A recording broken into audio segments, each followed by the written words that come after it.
Melanie Harper worked late the night she died, but that wasn't unusual. What was unusual was the knot of dread that had been tightening in her stomach for weeks. The hyper-awareness that made her check the parking garage before getting into her car. The phone video she'd recorded 2 days earlier like a digital insurance policy. "If something happens to me," she'd said to the camera, her voice steady despite her fear, "please look at Daniel Cross." On August 14th, 2020, at 9:15 p.m, security cameras captured her walking across the parking garage, phone in hand, nothing visibly wrong. She looked like what she was, a 28-year-old rising star in Denver's financial district, heading home after another long day. What the cameras couldn't capture was the 17 missed calls on her phone, all from the same number. The final text message that made her hands tremble. "You're making a serious error in judgment." 8 hours later, a jogger would find her body in Cherry Creek State Park. 18 months after that, the man she'd feared would stand in a courtroom and hear the word that would define the rest of his life: guilty.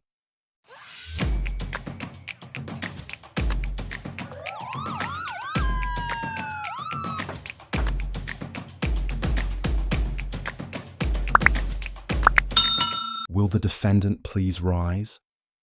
The words echoed through courtroom 4B of the Denver District Court on a cold February morning in 2022. Daniel Cross, 42 years old, stood slowly, his expensive suit unable to hide the weight he'd lost during his months in custody. His attorney, Richard Blackwood, placed a steadying hand on his client's elbow. Across the aisle, prosecutor Jennifer Walsh organized her papers one final time, her jaw set with determination. Judge Martha Reynolds, a veteran of 23 years on the bench, looked over her glasses at the packed courtroom. Every seat was filled.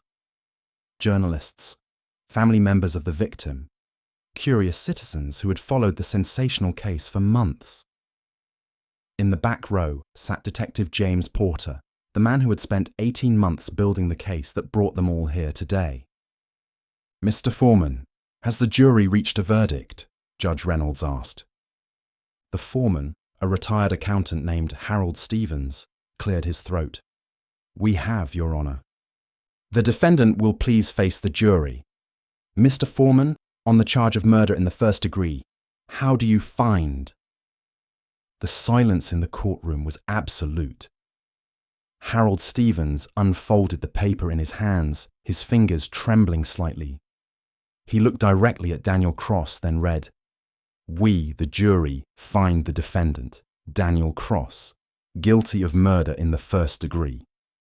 The courtroom erupted. Melanie Harper's mother, sitting in the front row, collapsed sobbing into her husband's arms. Daniel Cross remained standing, his face draining of color, while Richard Blackwood immediately began saying something about appeals. Judge Reynolds gavelled for order, but Detective Porter was no longer listening.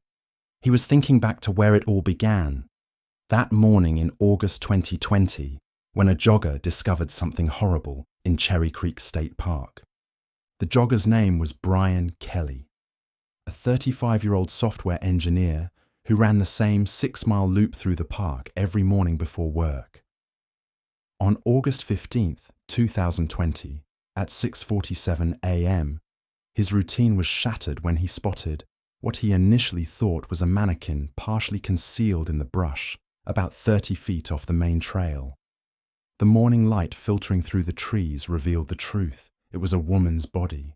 Brian's 911 call, played later in court, captured his shock and horror. His voice shook as he tried to explain the location to the dispatcher, struggled to confirm that the person was deceased without getting too close. He would testify that he knew immediately she was dead from the unnatural angle of her neck, the stillness that was different from sleep, the way the morning insects moved undisturbed around her. Melanie Harper had been 28 years old, a rising star at Patterson Financial Group in downtown Denver. She'd graduated from the University of Colorado with honors, earning her MBA from Wharton before returning to her home state. Her colleagues described her as brilliant but approachable, ambitious but kind. She lived alone in a luxury apartment in Cherry Creek North, drove a Tesla Model 3 that had been a gift to herself after her last promotion, and was training for her first triathlon. The last confirmed sighting of Melanie alive had been at 9:15 p.m. on August 14th, captured on security footage as she left her office building. She had worked late, which wasn't unusual. Her assistant, Rebecca Torres, testified that Melanie routinely worked 12-hour days. The footage showed her walking to her car in the parking garage, checking her phone, nothing out of the ordinary. Her car was later found in her assigned space at her apartment building, suggesting she had made it home. But Melanie's apartment showed no sign she had been there that night. Her bed was still made with military precision, a habit from her brief time in ROTC during college. Her gym bag for the next morning was packed and waiting by the door. Her cat, Schrödinger, she had been a physics minor, had not been fed, something Melanie never forgot, according to her neighbor, elderly widow Dorothy Fleming, who often cat-sat when Melanie traveled. The medical examiner, Dr. Robert Huang, determined that Melanie had been strangled with a ligature, likely a belt or strap, between 10 p.m. and midnight on August 14th. She had defensive wounds on her hands and arms, indicating she had fought her attacker. There was evidence of sexual assault. The cause of death was officially listed as asphyxiation due to strangulation, but Dr. Huang noted in his report and testimony that the victim had suffered significantly before death. Detective James Porter had been called to the scene within an hour of Brian Kelly's 911 call. A 20-year veteran of the Denver Police Department, Porter had worked dozens of homicides, but something about this scene particularly disturbed him. It wasn't just the violence, though that was considerable, but the calculation behind it. The body had been positioned, displayed almost in a way that suggested the killer wanted it to be found, but not immediately. The investigation began with victimology, understanding who Melanie Harper was and who might have wanted her dead. Porter and his partner, Detective Monica Ramirez, interviewed everyone in Melanie's life. Her parents, David and Sharon Harper, who lived in Littleton, were devastated, but couldn't think of anyone who would hurt their daughter. Her ex-boyfriend, Kyle Watson, had an alibi. He was at a bachelor party in Las Vegas with 12 witnesses and plenty of photographic evidence. Melanie's work life proved more interesting. Patterson Financial Group was a high-pressure environment where million-dollar deals were routine and competition was fierce. Melanie had recently been promoted to senior investment analyst, a position that several colleagues had also coveted. One name kept coming up in interviews: Daniel Cross. Daniel Cross was everything corporate America claimed to value: Harvard-educated, well-connected, successful. At 42, he was a managing director at Patterson Financial Group, with a corner office, a 7-figure salary, and a reputation for getting what he wanted. He had a wife, Elizabeth, and 2 children in private school. They lived in a $3.2 million home in Cherry Hills Village and seemed to embody the American dream. But several female employees at Patterson Financial Group painted a different picture of Daniel Cross. Speaking initially on condition of anonymity, they described a man who used his power to pursue female subordinates, who could make or break careers with a phone call, who believed his position made him untouchable. 3 women eventually came forward with formal complaints that had been filed with HR over the past 5 years, all of which had been quietly settled with non-disclosure agreements. Melanie Harper had never filed a complaint, but her friend and colleague, Amanda Price, testified that Melanie had been increasingly uncomfortable with Cross's attention. He would appear at her office late in the evening when she was working alone. He sent emails and texts that started professionally, but gradually became more personal. He had suggested drinks, dinner, a weekend conference in Aspen that didn't appear on any official calendar. The digital forensics team, led by specialist Thomas Chen, recovered deleted text messages between Cross and Melanie from the weeks before her death. They showed an escalating pattern. Cross pursuing, Melanie politely deflecting, Cross becoming more insistent, Melanie becoming more direct in her refusals. The final exchange from August 13th was chilling in retrospect. Cross, we need to discuss your future at PFG. Meet me tomorrow night. Melanie, I'll set up a meeting with HR present. Cross, that would be a mistake. Melanie, please stop contacting me outside of work. Cross, you're making a serious error in judgment. Phone records showed that Cross had called Melanie 17 times on August 14th, with the calls becoming more frequent as the day progressed. The last call was at 9:43 p.m., lasting 12 seconds, consistent with going to voicemail. Cell tower data placed Cross's phone in the vicinity of Melanie's apartment at 10:15 p.m., contradicting his initial statement to police that he had been home all evening. When first interviewed on August 18th, Daniel Cross presented himself as a concerned colleague. He praised Melanie's work, expressed shock at her death, and offered to help in any way he could. He said he had been home with his family on the night of August 14th, watching a movie with his wife. Elizabeth Cross initially corroborated this alibi, though she seemed nervous and uncertain when questioned separately. But the investigation was building momentum. Security footage from a convenience store near Melanie's apartment showed Cross's distinctive silver Mercedes S-Class at 10:08 p.m. on August 14th. An ATM camera captured him withdrawing cash at 10:21 p.m., just 3 blocks from where Melanie lived. His explanation that he had gone out to buy ice cream for his children fell apart when investigators learned his children had been at sleepaway camp in Montana that entire week. The breakthrough came from an unexpected source. Marcus Coleman, a bartender at the Ninth Door, an upscale bar in Cherry Creek, came forward after seeing news coverage of the case. He recognized Daniel Cross as a regular customer and remembered him from the night of August 14th, not because Cross had been at the bar, but because he had seen him in the parking lot around 11:30 p.m., appearing agitated and disheveled, getting something from his trunk. Coleman's testimony led to a search warrant for Cross's vehicle. Despite having been detailed twice since August 14th, forensic analysis found microscopic blood evidence in the trunk that matched Melanie's DNA.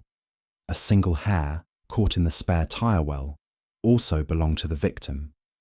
Most damning was a partial fingerprint on a button that had been torn from Melanie's blouse, found wedged beneath the trunk's carpet.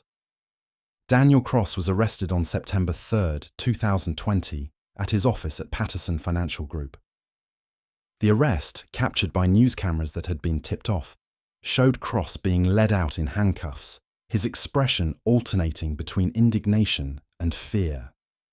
His lawyer, Richard Blackwood, one of Denver's most prominent criminal defense attorneys, immediately held a press conference declaring his client's innocence and suggesting this was a case of rushed judgment and circumstantial evidence.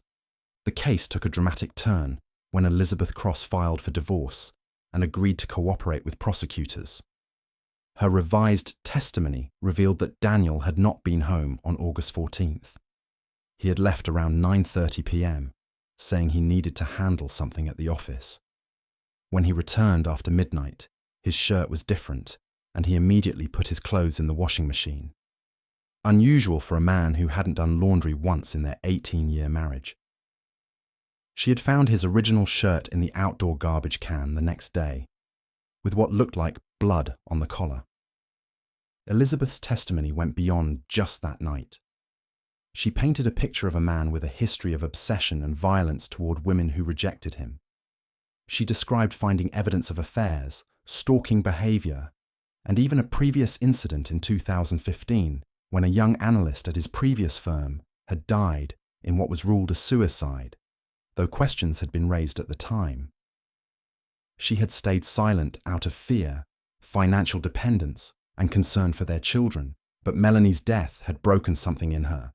The prosecution, led by Jennifer Walsh, built their case methodically. They presented the digital evidence, the DNA, the witness testimonies. They showed the jury Cross's history of predatory behavior, establishing a pattern. They argued that when Melanie Harper had finally rejected him definitively and threatened to involve HR, Cross had decided that if he couldn't have her, no one could. The defense, anchored by Richard Blackwood, attacked every piece of evidence. The DNA could have been transferred innocently. Cross admitted he had given Melanie a ride home once weeks before her death. The phone records and security footage showed Cross in the area, but not with Melanie. Elizabeth Cross was a scorned wife looking for revenge and a favourable divorce settlement. The other women who testified were jumping on a bandwagon, hoping for civil lawsuit payouts. Blackwood's alternative theory was that Melanie had been killed by a random attacker, possibly someone she had encountered while jogging, as she was known to run at night sometimes. He pointed out that Cherry Creek State Park had seen other attacks on women, though none fatal. He suggested the real killer was still out there while the police had fixated on Daniel Cross because he was a convenient target. A wealthy, powerful man who made for a compelling villain. The trial lasted 3 weeks. The prosecution called 37 witnesses, the defense 22. There were experts in DNA analysis, digital forensics, psychological profiling. Melanie's parents attended every day, sitting in the same seats, holding hands. Daniel Cross's children were kept away, but his elderly mother attended, steadfastly maintaining her son's innocence to any reporter who would listen. One of the most powerful moments came when prosecutor Jennifer Walsh introduced a video Melanie had recorded on her phone on August 12th, just 2 days before her death. She had apparently been documenting Cross's harassment for potential HR complaint. In the video, she looked tired but determined. "I'm making this recording because I want there to be a record." Daniel Cross has been escalating his inappropriate behavior toward me. I've asked him to stop repeatedly. I'm afraid of what he might do if I report him formally, but I'm more afraid of what he might do if I don't. If something happens to me, please look at Daniel Cross. The defense fought to have the video excluded as prejudicial, but Judge Reynolds allowed it. Richard Blackwood argued it showed Melanie's state of mind, but not Cross's actions. That fear didn't equal guilt. But the jury saw Melanie alive, heard her voice, understood her fear. It transformed her from a victim into a person who had seen danger coming and tried to protect herself. In his closing argument, Blackwood made an impassioned plea for reasonable doubt. He pointed out the gaps in the prosecution's timeline. The 37 minutes unaccounted for between Cross being seen at the ATM and Marcus Coleman seeing him in the parking lot. He questioned why there was no DNA evidence at the actual crime scene in the park, only in Cross's car. He suggested that the police and prosecution had been under enormous pressure to solve a high-profile case and had built their narrative around making Cross fit the crime. Jennifer Walsh's closing was methodical and devastating. She walked the jury through each piece of evidence, showing how they fit together like puzzle pieces. She reminded them of the pattern of behavior, the escalation, the threats. She asked them to remember Melanie's voice in that video, her fear that proved justified. She concluded with a simple statement. Daniel Cross thought his power, his position, his money made him untouchable. Show him that in America, justice doesn't care about your bank account or your corner office. Show him that Melanie Harper matters. The jury deliberated for 2 days. They requested to review the text messages, the security footage, and Elizabeth Cross's testimony. They asked for clarification on the legal definition of premeditation. On the morning of the 3rd day, they sent word that they had reached a verdict. Now, in courtroom 4B, that verdict had been delivered. Guilty of murder in the 1st degree. Daniel Cross swayed on his feet as Judge Reynolds continued with the formal conclusion of the trial. The sentencing was set for 6 weeks later. Cross was remanded into custody, his bail revoked. As court officers approached with handcuffs, He turned to look at his mother, who was crying silently in the gallery. Detective James Porter watched as Cross was led away. The case had consumed 18 months of his life, had kept him up nights thinking about missed connections and evidence threads. He thought about Melanie Harper, brilliant and ambitious, who should have been safe in her success. He thought about the other women who had come forward, brave enough to break their silence despite NDAS and potential career ruin. Outside the courthouse, the February air was sharp and cold. Jennifer Walsh stood before a bank of microphones, flanked by Melanie's parents. David Harper, a quiet man who owned a small accounting firm, spoke first. "No verdict will bring our daughter back. But knowing that her killer will face justice brings some measure of peace. Melanie believed in doing the right thing, in standing up to bullies. We hope her story will encourage other victims to come forward, to seek help before it's too late." Sharon Harper added through tears, "Melanie was our only child. She was everything we could have hoped for and more. She worked so hard, achieved so much, only to have it all taken away by a man who couldn't accept the word no. We hope this verdict sends a message that power and privilege don't put you above the law." Richard Blackwood held his own press conference, announcing plans to appeal. He maintained his client's innocence, suggested prosecutorial misconduct, hinted at evidence that had been suppressed. But his words felt hollow against the weight of the verdict. Behind him, Daniel Cross's mother, Margaret Cross, stood silent, aged 10 years in the month since her son's arrest. The Patterson Financial Group issued a carefully worded statement expressing sympathy for Melanie Harper's family and announcing a comprehensive review of their harassment policies and reporting procedures. 3 executives, including the head of HR who had allegedly suppressed complaints against Cross, quietly resigned in the following weeks. The company would eventually settle civil lawsuits with Melanie's family and 3 other women for undisclosed sums. 6 weeks later, at the sentencing hearing, Judge Reynolds allowed victim impact statements. Amanda Price spoke about losing her best friend, about the guilt she felt for not pushing Melanie to report Cross sooner. Rebecca Torres, Melanie's assistant, described a mentor who had taught her to be strong and professional in a challenging industry. Brian Kelly, the jogger who found the body, talked about how that morning had changed him, how he still couldn't run that trail. Elizabeth Cross also spoke, a surprise to many. She apologized to the Harper family for not speaking up sooner, for enabling her husband's behavior through her silence. She described years of knowing something was wrong, but choosing comfort and security over truth. She said she would spend the rest of her life trying to make amends, starting with ensuring her children understood that power, without accountability, was not success, but failure. Daniel Cross was given the opportunity to speak. He stood, his time in custody having aged him considerably. For a moment, it seemed he might finally confess, might show remorse. Instead, he maintained his innocence, claimed he was being railroaded, suggested this was all a conspiracy between his ex-wife and ambitious prosecutors. He showed no emotion when mentioning Melanie Harper's name. Judge Reynolds sentenced Daniel Cross to life in prison, without the possibility of parole. In her statement, she noted the particular cruelty of the crime, the abuse of power that preceded it, and the complete lack of remorse shown by the defendant. She spoke directly to Cross. "You believed your position in society placed you above others, gave you the right to take what you wanted. You viewed Ms. Harper not as a person, but as an object to be possessed or destroyed. This court rejects that worldview entirely. You will spend the rest of your life in prison, where your corner office and stock options mean nothing."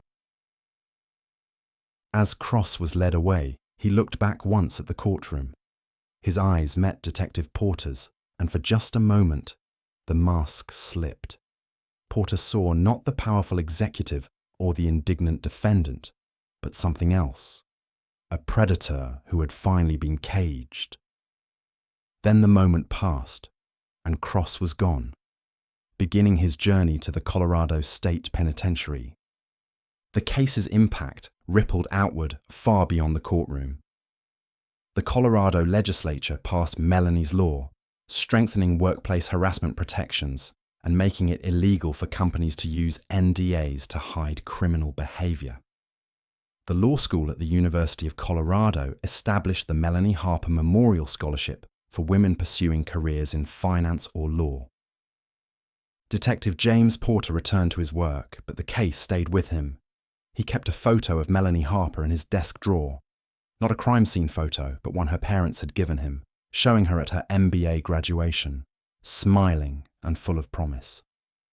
It reminded him why he did this work, why it mattered, even when the victories felt hollow against the magnitude of loss.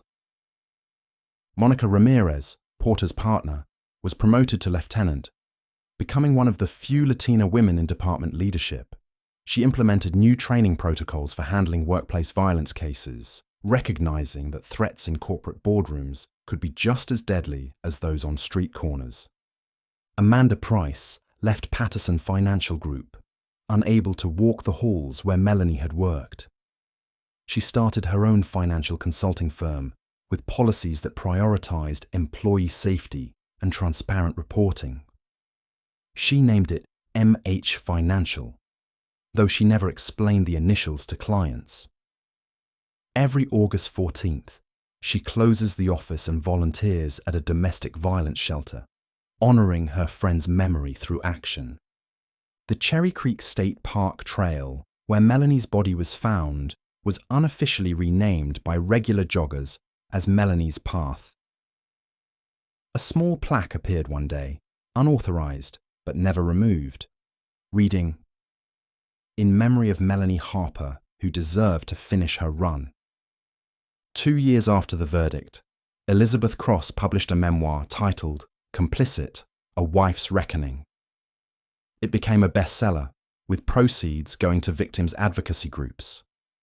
She wrote about the signs she had ignored, the accusations she had dismissed, the comfort she had chosen over conscience. The book sparked national conversations about enablement, about the people who stand by while predators operate, about the cost of silence. Daniel Cross's appeals were rejected at every level. His Harvard connections, his wealth, his former power, none of it could change the verdict. He works in the prison library now, a bitter irony for a man who once commanded millions with a phone call. Other inmates know what he did. Former executives who prey on women don't fare well in the complex hierarchy of prison life. Marcus Coleman, the bartender whose testimony had been crucial, still works at the ninth door. He sometimes sees people from Patterson Financial Group, recognizes them by their expensive suits and tired eyes. He wonders if they knew, if they suspected, if they could have done something. He's become more observant, more willing to speak up when something seems wrong. He carries the weight of being the one who noticed, who remembered, who came forward. The Harper family established a foundation in Melanie's name, focusing on workplace safety and supporting women in finance. David Harper, once content with his small accounting firm, became an unlikely advocate, speaking at conferences about recognizing warning signs and creating safer work environments. Sharon Harper tends a garden now, finding solace in growth and renewal. She planted 28 roses, one for each year of Melanie's life, and adds a new one each August, for the years her daughter should have had. Dr. Robert Huang, the medical examiner, retired shortly after the trial. The case had been one too many, the violence 1 degree too cruel. He moved to a small town in Montana where he teaches high school biology and tries not to think about the things he's seen. But sometimes, late at night, he remembers Melanie Harper and all the others, victims of those who believed power gave them the right to take what they wanted. Rebecca Torres, Melanie's former assistant, rose through the ranks at Patterson Financial Group, partly because of the opportunities created by the exodus of compromised executives. She keeps a photo of Melanie on her desk, a reminder of the mentor who showed her how to be strong in a difficult industry. She's now a senior analyst herself, and she makes sure her door is always open to younger employees who need guidance or help. The convenience store clerk who had provided crucial security footage received a commendation from the Denver Police Department. He hadn't thought the footage was important at the time, just another expensive car in a neighborhood full of them. Now he pays more attention, understanding that sometimes the smallest observations can matter enormously. As the years pass, the case of the state of Colorado versus Daniel Cross becomes a cautionary tale told in law schools and police academies. It shows how power can corrupt, how workplace harassment can escalate to murder, how justice can prevail even against those who seem untouchable. It demonstrates the importance of believing victims, of taking threats seriously, of understanding that danger can come from corner offices as easily as dark alleys. But for those who knew Melanie Harper, who loved her, who worked with her, the case is not a legal study, but a personal tragedy. They remember her laugh, her determination, her kindness to junior employees, her fierce intelligence, her plans for the future. They remember the woman who worked late not just for ambition, but for excellence, who ran not just for fitness, but for joy, who stood up to powerful men not just for herself, but for principle. The guilty verdict in courtroom 4B that February morning was justice, but it was incomplete justice. It could punish the killer but not restore the killed. It could vindicate Melanie's fears but not calm them. It could send a message about accountability but not undo the message that had already been sent, that speaking up, standing firm, saying no could cost everything. Still, in a world where such cases too often go unpunished, where power too often prevails over truth, the conviction of Daniel Cross stands as a reminder that sometimes the system works. Sometimes the powerful fall. Sometimes the victims are heard. Sometimes saying no, even when it costs everything, changes everything for those who come after. The case file on Melanie Harper's murder fills 3 boxes in the Denver Police Department's storage facility. But her story, the story of a woman who documented her fears and fought her attacker, and whose death brought down a predator, lives on in the women who now feel safer to report harassment, in the companies forced to change their cultures, in the laws that bear her name. And somewhere, perhaps, in whatever comes after this life, Melanie Harper knows that her death was not in vain, that her story became a shield for others, that the man who silenced her voice became the reason thousands of other voices were finally heard. It's not the legacy she would have chosen. She would rather have lived to build her own legacy. But it's a legacy nonetheless, written in justice and remembered in change. The courtroom where Daniel Cross was convicted has seen hundreds of cases since that February morning. But court staff say that sometimes, during particularly difficult cases involving violence against women, they think of that verdict, of the moment when a powerful man learned that his power had limits, that his privilege had boundaries, that his money couldn't buy him everything. Justice, they learned that day, might be slow, might be imperfect, might be incomplete. But sometimes, when the evidence is clear and the truth is told, and brave people come forward despite the risks, justice arrives. And when it does, it speaks with the voice of all those who couldn't speak for themselves, saying simply, but powerfully, guilty.